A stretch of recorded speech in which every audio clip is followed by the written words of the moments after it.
different elements that make up, a PR strategy, particularly today in the context of COVID. We should be going live in just 2 minutes. So once again, thank you very, very much for joining, and thank you for your patience. I am very, very thrilled today because we have a spectacular guest. He's an expert in PR and marketing. He's an Egyptian entrepreneur. He's part of Mayday, which is an incredible, incredible startup in Egypt. Amr, thank you so, so much for joining us. Pleasure's all mine. Thank you. So let's start, I think, by clarifying some concepts, because many people confuse PR with marketing, right? So how are they different? Let's start by sort of differentiating key concepts. First, PR is technically the art of establishing and maintaining a company's reputation with the public. It's like the function that conducts deliberate, planned, and sustained effort to establish a mutual understanding between an organization and its audience. Technically, PR is a long-term investment, while you can say marketing is ROI driven. In other terms, marketing generates, it covers promotional, direct marketing, and advertising, which seeks to return direct. Whereas PR is focused on reputation management through generating positive media coverage and stakeholder communication. That's in the terms of activities and tactics. When it comes to target audience, marketing aims to reach current and potential customers, whereas public relations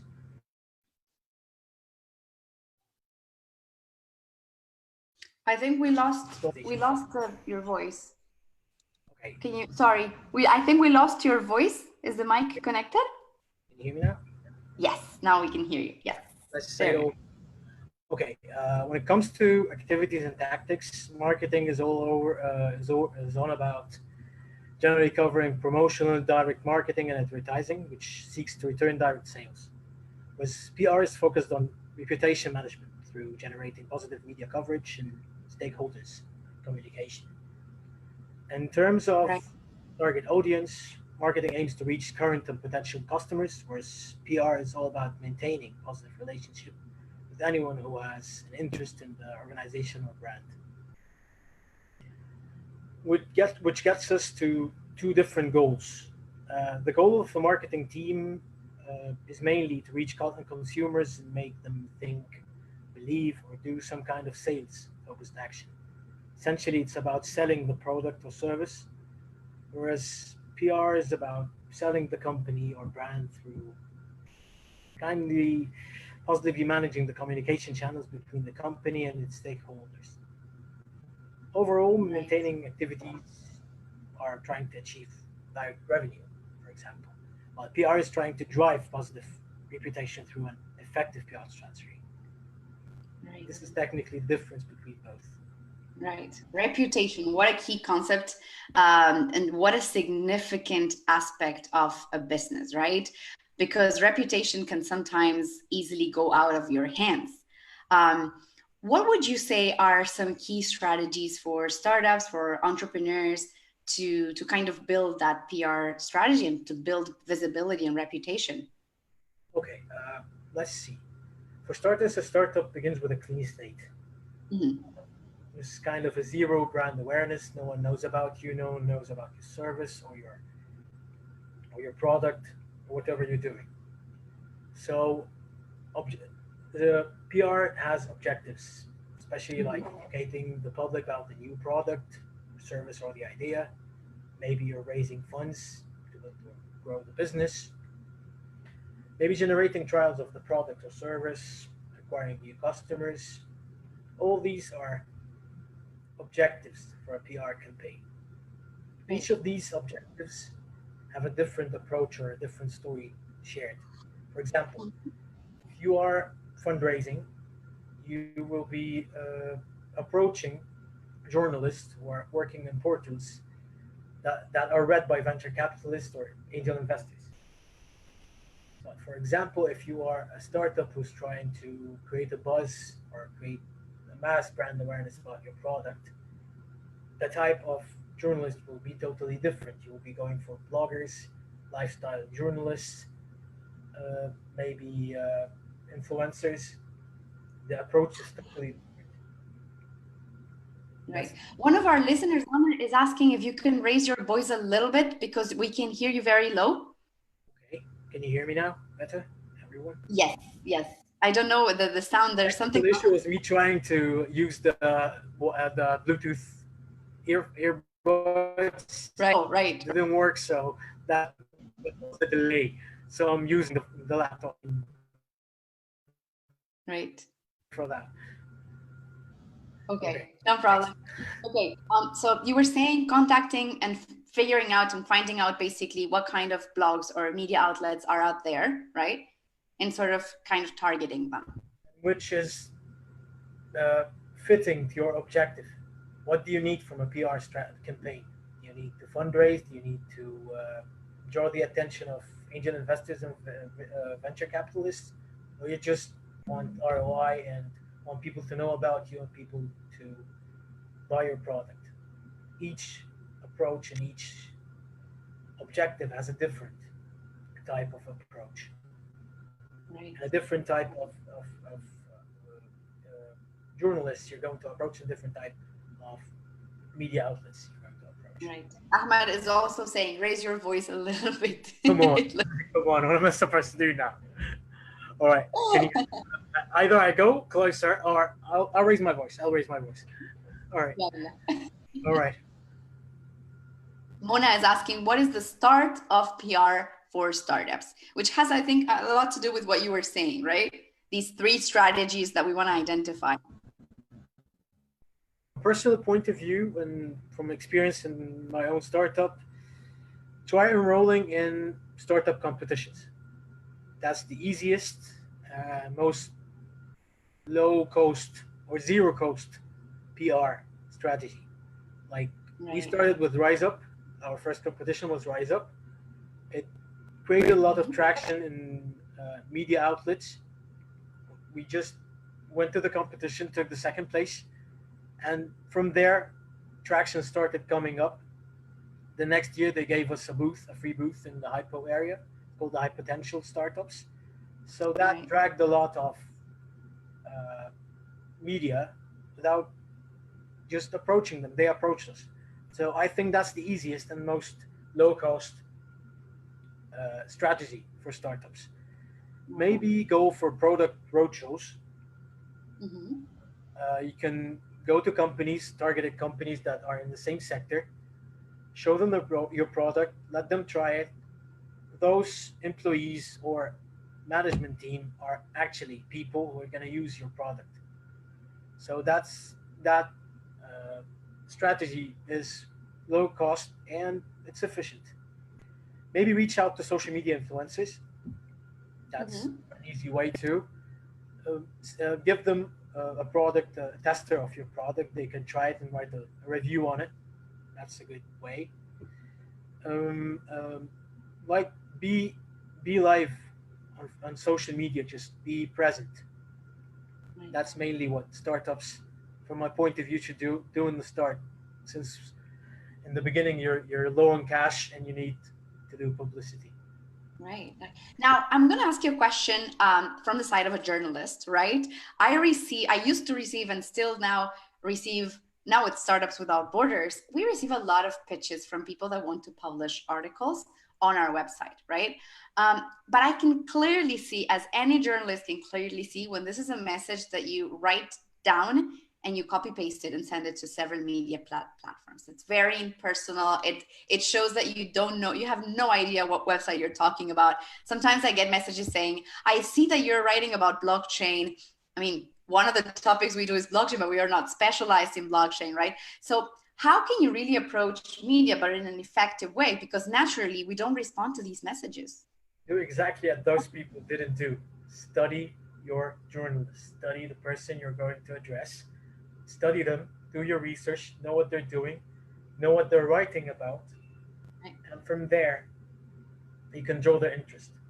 because, as you said, you get bombarded by emails and pitches, and if they don't click, you're gonna put them in the junk, and they're done.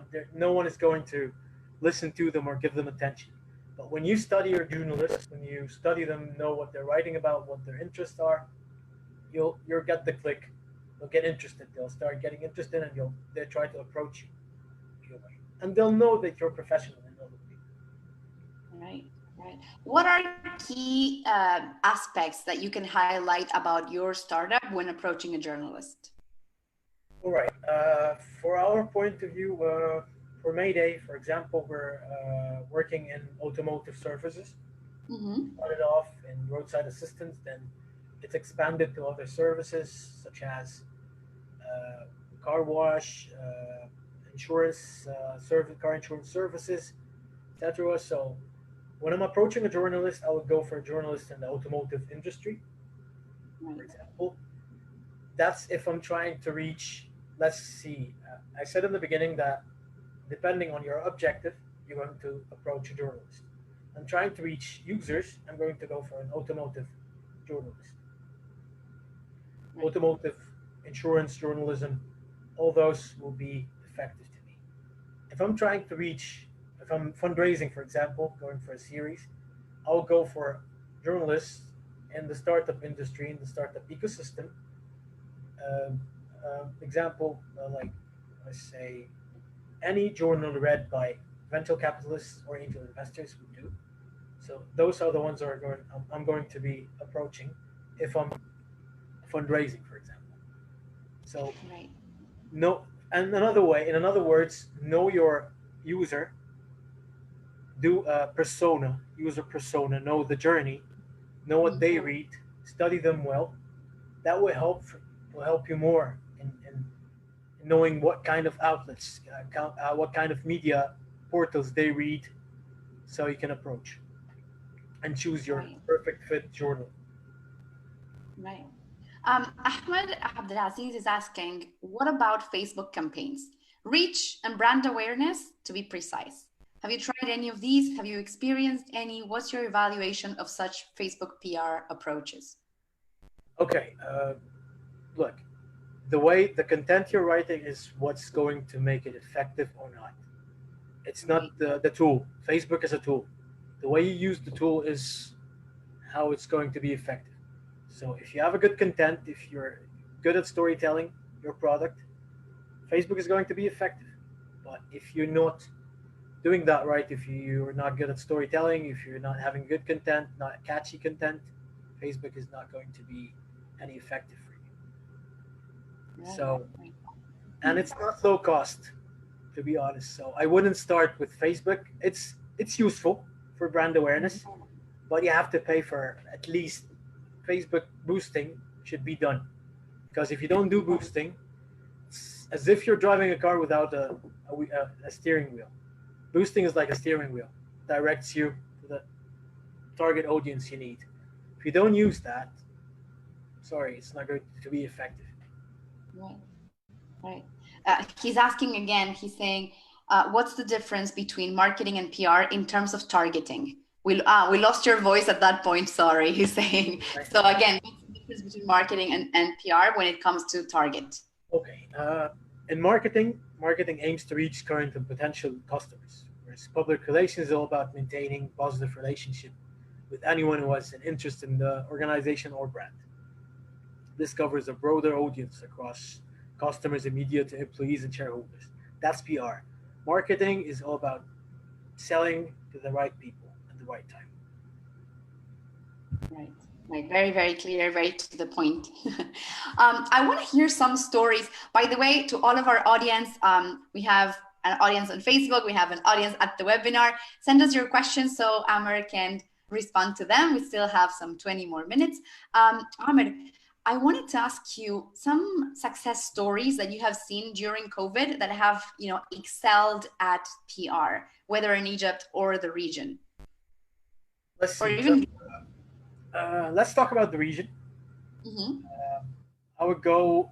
My personal favorite would be Swivel. For example, they directed all their force, their transportation force in Kenya to transport everyone, all Egyptians to the airport to be transported back to Egypt. That was a good PR action, honestly. Would go for Udemy, Udemy, Yeah. the educational platform. Ahmed is asking again if you can raise a little bit the volume. All right. Okay. Yeah. First was Swivel, their initiative in helping Egyptians in Kenya, strangled in Kenya, to reach the airport to be transported back to Egypt. That was a good PR campaign. If it was called a PR campaign, not an initiative. Mhm. And we'll go for Udemy, the educational platform. They at the beginning of staying at home, they rendered all their services for free, so people can. That's brilliant because you're staying home. What are you going to do except working? You can online courses. You can do online courses. So them doing that, making it for free, is engaging trial for the product. So post COVID, I think there will be a high revenue Right. generation. Right. So that's an Right. effective PR campaign. Right. It's a way to get people talking about you, right? To be on top of Talking people's about minds. showing your product, every, it's amazing idea. It's an amazing idea and bullseye target. Yeah. I recently saw a very interesting article on Fastco magazine, and it was talking about dating apps and the return of romance. So basically, the topic of the article, was not the apps, but it was like because people can't go out and go on dates, people are talking more. So it was kind of Well, saying like, dating apps are about going out together. So what are you going to do with a dating app? well, they're doing dates online, like but the way what I found interesting was the way the story was portrayed by the platform, by the media platform, right? It was Because completely storytelling cultural. is key. Storytelling, Exactly, content exactly, is key.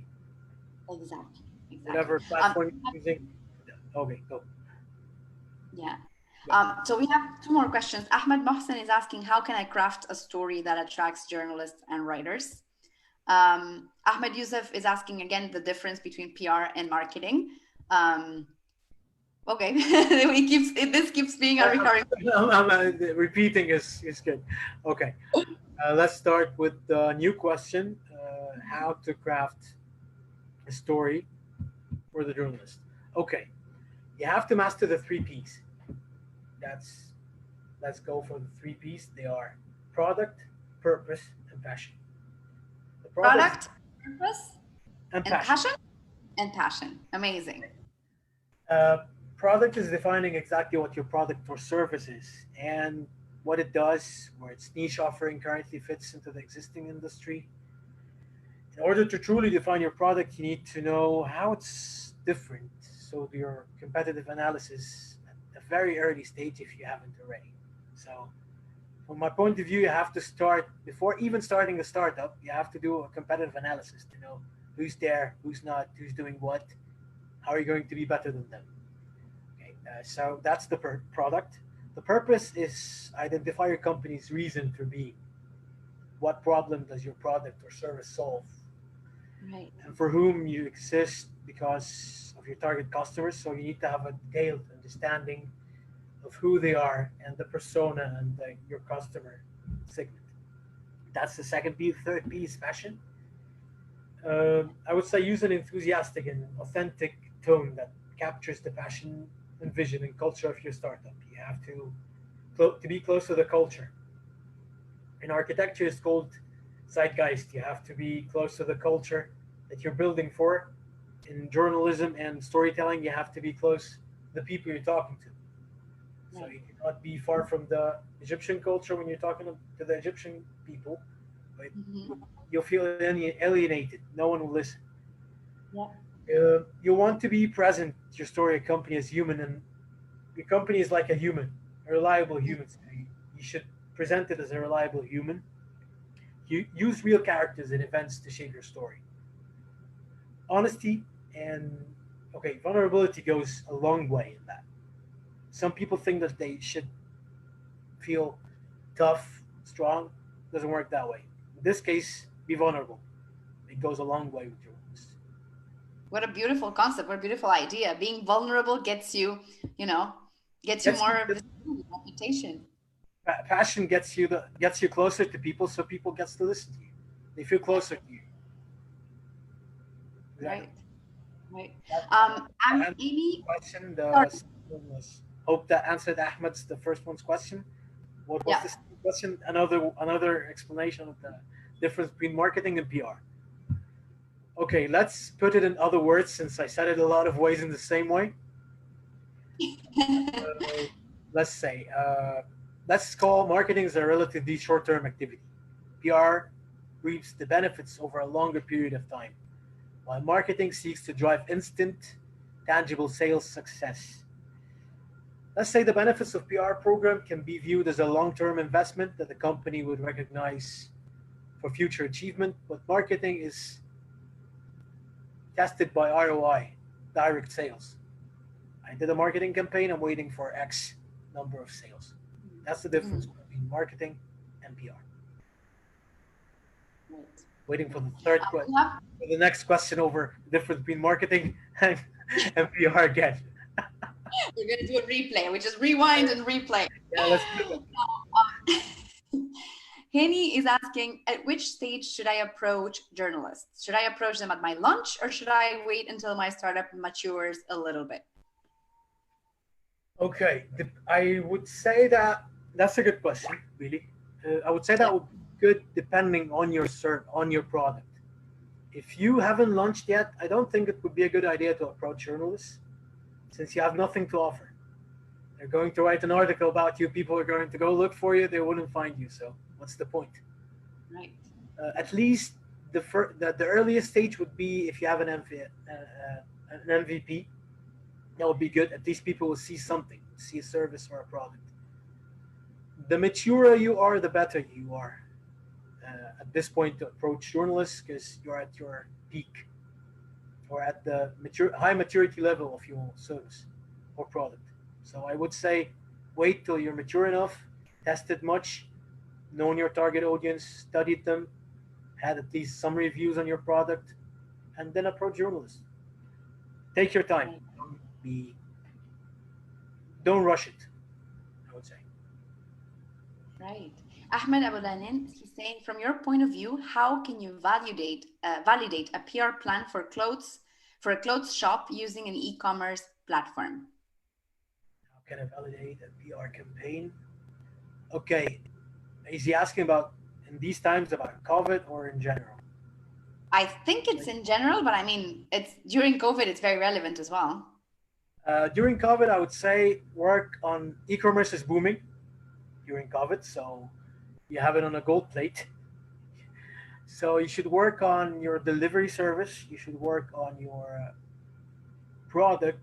Is it comfy? Is it helping people stay comfy at home? And work on your delivery. I would say the PR campaign would be sanitized delivery. Delivery is clean. We're clean in the shops. You don't need to fear contagion from our products. That would be good approach to the people since people are scared of buying from anywhere since it's a reason that they might catch anything. Yeah, exactly. As you say, right? Connecting it to the context, which today is COVID, is key. Like we can't not talk about COVID today as a brand or as a, right? Hassan is asking, where can we learn the basic requirements to launch a startup?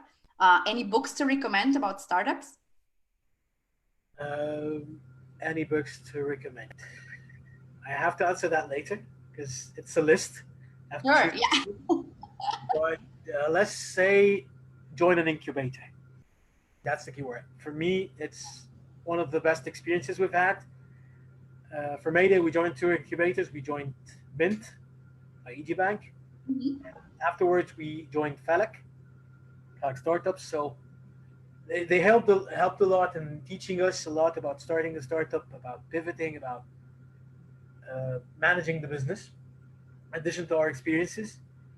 But I would say joining an incubator early stage is a good experience to start your startup and managing it and learning. It increased our learning curve a lot. So instead of reading books, go to the experts who work in incubators. So that would be more functional. Amy Nagati is asking, tips for increasing followers on Instagram for the business page. Is it mainly about paid ads? Nope, it's about content. If you're paying ads on a bad content, it won't do anything. If you're not paying on a good content, it will do a lot. So content is key. Content is king. Let's say. Right. Yeah. We said it. Content is king. So work on your content, work on your storytelling, work on your service offering, and that will get you followers. People follow what they find relevant to them. They follow what they need. If your product is not relevant, if the product is not addressing any pain they're facing, why would they follow you? Right. So work on your content, and that will do wonders. Then comes paid ads. Yeah. It's part of adding value as well, right? Having content that, Exactly, it's an added value. Ads are just like fuel. If you don't have the car, you're not going anywhere. yeah, yeah, yeah. Omar Zain asks how to start a career in PR. We're going broader now. We want to start. Okay. How to start a career in PR. So, to me, I was not approaching a career in PR, to be honest. It came. I'm an architecture graduate. Right. So I didn't work in architecture. Even had pre-masters, but I didn't work in architecture. But I worked in media production from start, branding. So PR came with it. When I worked in branding, I got PR jobs, so I started learning PR. I started loving PR. Started going deeper in it. So I would say if you want to start a career in it, just intern first, learn from the big people, and then you'll get your chance. Right. Ahmed Yusuf is asking, how can PR increase sales? Okay, PR is not the function of PR is not increasing sales, but it's a tool to increase sales. Like I said earlier, the difference between marketing and PR. If you're going to try to use PR to increase sales, it's a long-term investment. Marketing is what increases sales because you do a marketing campaign, you get an ROI on it, return on your investment. PR is just to to maintain your reputation, maintain people's view of your product, to maintain loyalty and retention. That's what PR is for. Right.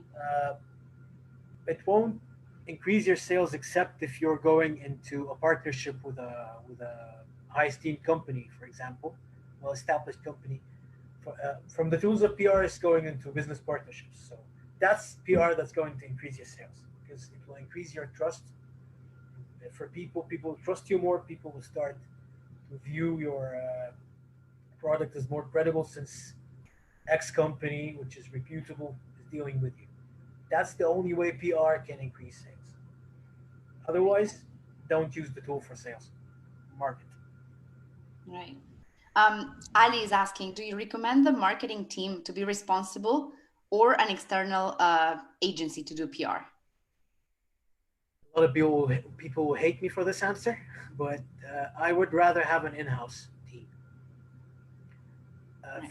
for a couple of reasons. Agencies are number driven. They don't care about how much money you're getting. They're just caring about, okay, I did a campaign, I got you 10,000 likes. Maybe those 10,000 likes didn't get you any revenue, but they don't care. I got you 10,000 likes. Give me my money. Your internal team is focused on your product and they care about your product because they are in the kitchen. So they're driven by the revenue. So my advice is get an internal team. Right. And actually, you're a startup. You won't be able to afford an agency in the beginning. So reduce your expenses. So get a team or hire a team for your marketing. Ahmed Al-Hawari asks, how to create a PR campaign directed to B2B for a recruitment startup in COVID times. Okay. Oh. Being tested now. Okay. B2B. So it's a recruitment startup that wants to create a B2B campaign during COVID. Look at the pains companies are having right now. Let's break it down. What are the pains that companies are having in recruitment right now amidst the COVID-19 issue? I guess it's not being able to go to their offices, not being able to personally interview people. So your product or your PR campaign should be focused on your product being able to connect these companies to talent without being able to leave their houses, and ensuring them to get the most reliable data, most reliable talents in these fields. So a PR campaign in this case be focusing on your product strength and enabling these companies to get the best talent without meeting them in person. Right, right. Well, that's a very quick crafting of a campaign. But That's I a love draft. how you, That's a quick draft. It can go yeah, deeper, but but we'll go yeah, all day if we went deeper into that issue. That's a campaign. You don't start a campaign like this. You have to study the competitors. You have to study everything. You have to study the B2B targets you're going for. What companies are you going to target? So that's a long, long planning issue. yeah, yeah. But I was saying, I love how you're thinking because it's really meeting your customers where they're at, right? Thinking like, what is the pain they're going through right now and meeting them there. That's what marketing is all about. You don't look the companies that stay rigid and don't look at what people need sink. You have to always pivot. You have to always like let's say for example Mayday. We're automotive industry. We're working in automotive services. People are not driving anymore. Yeah, So if I am not going to pivot, if I don't pivot my service, if I don't add services, then I'm going to close shop so soon. From that came that we added a service, car wash delivery service, in houses. People cannot go out, but cars get dusty, so we deliver to them car wash. So that's an added service. So you have to pivot. You have to add services. You have to keep on going, looking at what people need, what people want, and pains keep changing. So you have to keep changing with it. right, right. We have another question. You're very requested today. Ashraf is asking, what is the easiest way to push a press release about launching a new startup? Okay, what's the easiest way to push? Okay, first look for the relative journalism portal you're going for. Depending on your industry, you're going to target a specific journalist. As we said, research this journalist, research who the person is, what does he do, what is he writing about him about, and for that, tailor your pitch according to him or her. Sorry, tailor your pitch according to the journalist you want to approach. That will get their attention fast. And as we said in the beginning, the three P's: purpose, passion, and product. With Purpose those in mind, that's, and product. that's Love how to approach them. Hopefully, you don't need to pay because this approach you're having is the approach of someone's going to pay to get his press release. Right, right. We have an anonymous question, very interesting. What was the best PR tool or initiative that you think is best for startups who just launched to help them generate some awareness?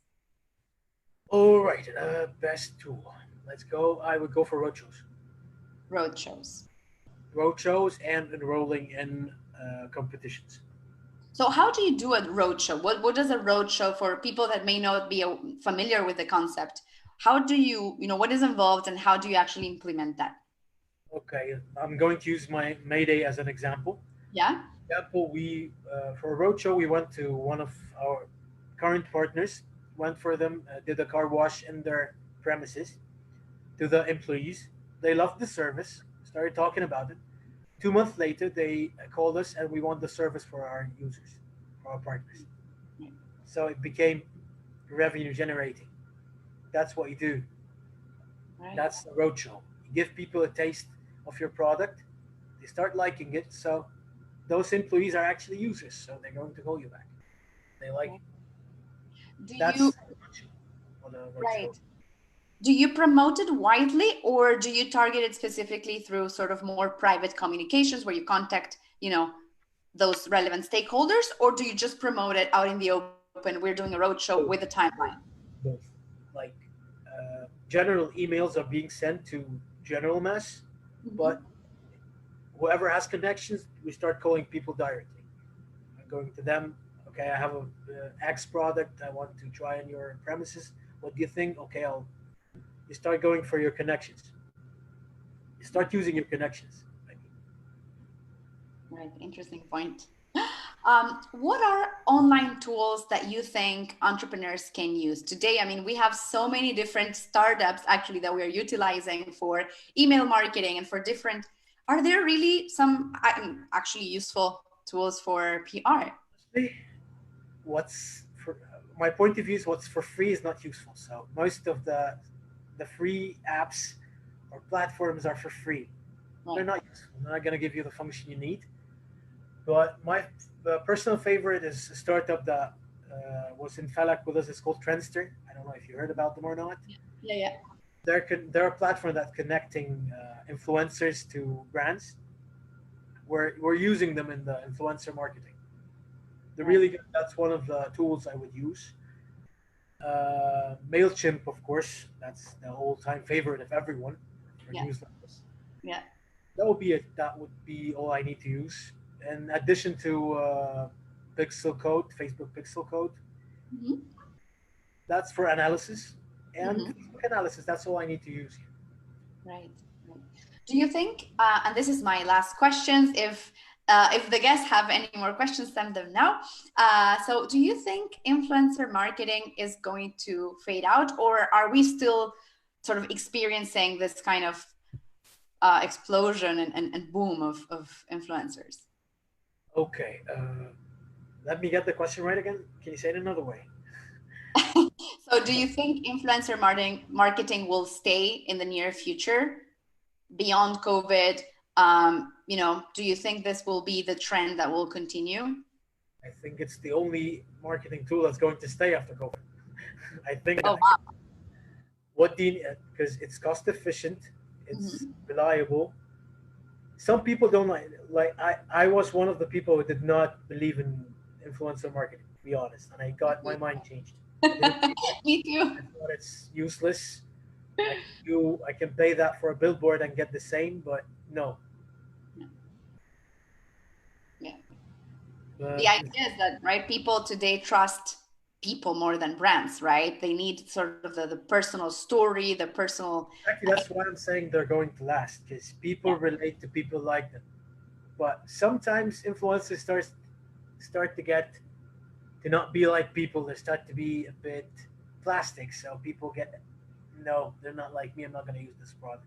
So as long as influencers are like people, are relating to people, then I think they will thrive. But as Right. long as you keep going far from people, that's your doom as an influencer, to be honest.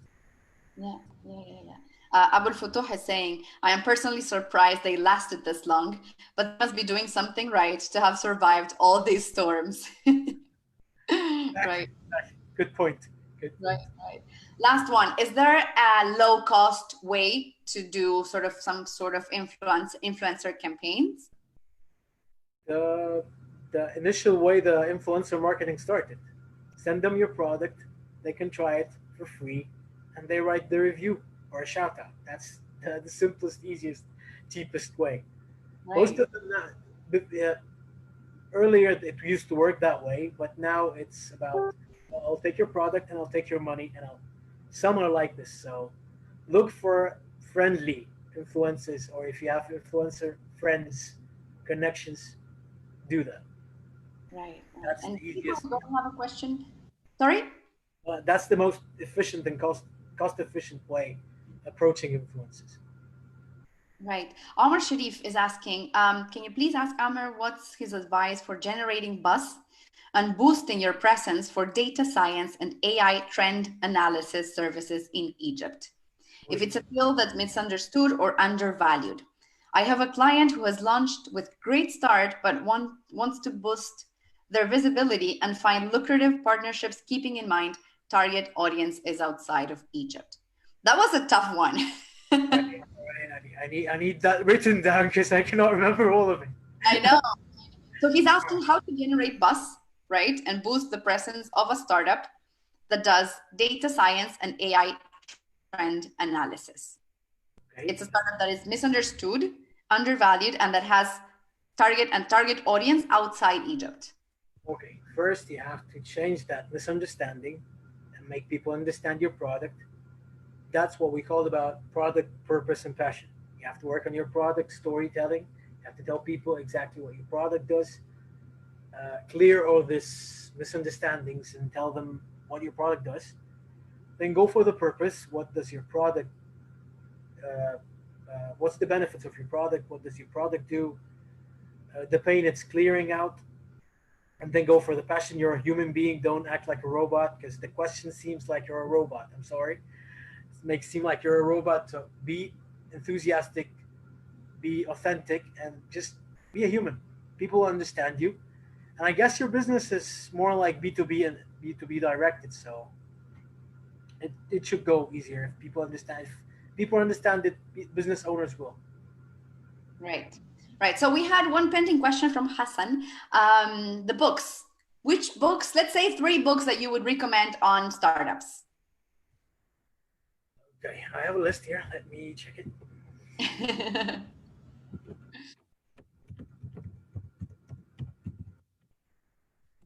You were saying before, joining an incubator is sort of the best kind of It starting raised point. our learning curve because we're 3 partners. 2 are corporate and 1 is myself. I started as an entrepreneur, so every one of us had a lag in a part, so they filled that gap. Yeah, someone had a gap in something, they filled it. It's a great learning experience. Okay, one of the best books is The Lean Startup by Rice. Yeah. That's a great one. That's like the $100 Startup would be great. And let's go for maybe The Hard Thing About Hard Things. That's another good one. That's the right one. Those 3 books. Perfect. Perfect. The Hard Thing About Hard Things. And what else did I say? Which one? I guess $100 Startup. Yeah, that would be a great one. Right, right. Thank you so much, Amr. Thank you for your time and for your insights. This has been an incredible session. Thank you. Yeah, thank you so much. Thank you everyone for tuning in, everyone who is here on the webinar, everyone on Facebook who has been tuning in and sending your questions. Thank you for being with us. We are going to see you on Monday for the next quarantine session. Thanks again. Have a good quarantine. You too. Stay safe. You too. Bye-bye.